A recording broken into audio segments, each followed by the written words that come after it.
Speaking to John Coleman at the anti-racism rally today in Martin Place. John, why did you think it was important to come here today? Because of the increasingly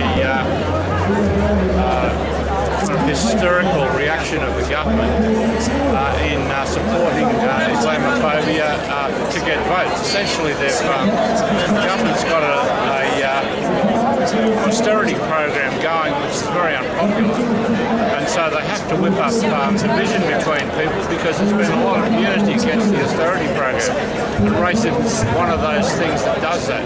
And so I think it's important to point that out to people, that this is really the overall aim of the government is to divide people up so they can get their austerity programs through.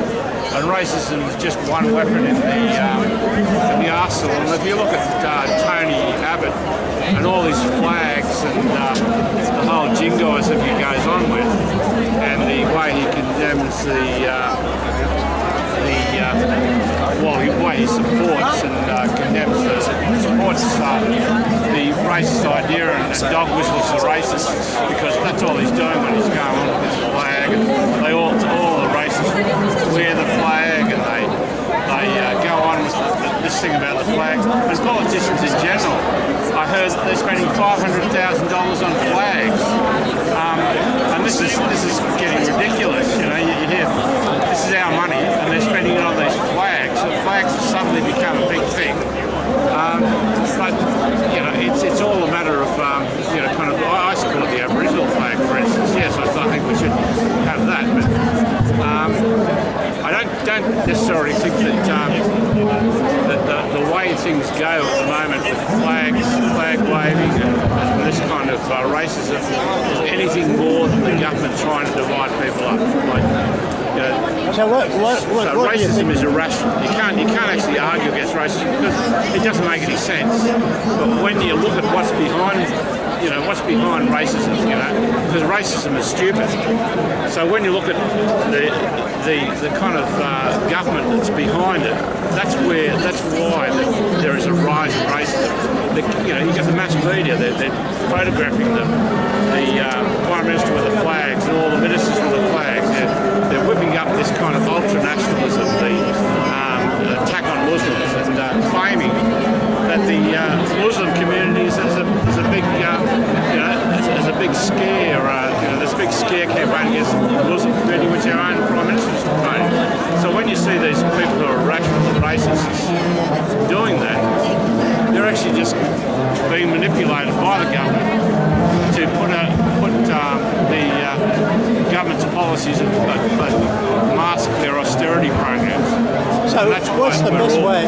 Okay, for most working people and most people in Australia, how do we actually stop this division from happening and combat like this whole racist thing that the politicians and big business is feeding off? How do we stop it?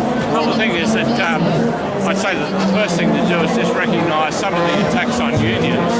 Whilst this is where worker solidarity comes in. The main thing the working class has got is solidarity between every country. Internationally, we've got solidarity between the working class.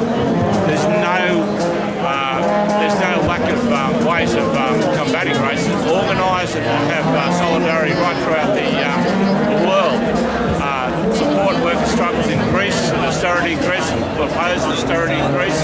All these kind of things are stopping that. If you look at Greece, they're the poorest country in Europe at the moment. They're bankrupt, and they're pouring in accepting asylum seekers. What are we doing? We're the richest countries in the world, and we're throwing away few asylum seekers to get in. Nothing like the asylum situation in Europe. So you stop all this kind of thing with solidarity. Just, you know, solidarity is strength. Fight racism. Thank you, John.